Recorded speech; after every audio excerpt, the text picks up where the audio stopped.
দান করার দুটো জিনিস আমি বুঝতে পারি। সেটার একটা হচ্ছে দান আপনাকে বিপদ থেকে হেফাজত করতে পারে। দান আপনাকে দুনিয়াবি, পরকালীন, ইহকালীন, আসমানি, জমিনি যে কোনো বালায় মুসিবত থেকে হেফাজত করার রক্ষা কবচ হচ্ছে দান। মানুষ যদি বিপদে পড়ে তো দুইটা কাজ করলে মানুষ বিপদ থেকে উদ্ধার পেতে পারে। মানুষ বিপদে পড়লে দুইটা কাজ করলে বিপদ থেকে উদ্ধার পেতে পারে।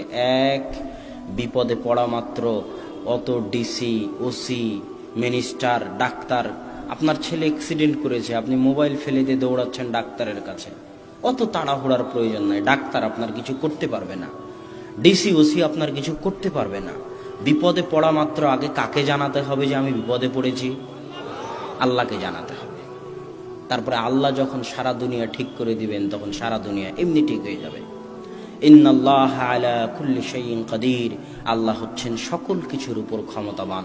তাই বিপদে পড়লে দৌড়াদৌড়ি না করে যত বড় বিপদের সংবাদ হোক, যত বড় বিপদের সংবাদ হোক, সেই বিপদের সংবাদটা আগে 2 রাকাত সালাত আদায় করে আল্লাহকে জানান যে আল্লাহ আমি বিপদে পড়েছি, তুমি বাঁচাতে পারো।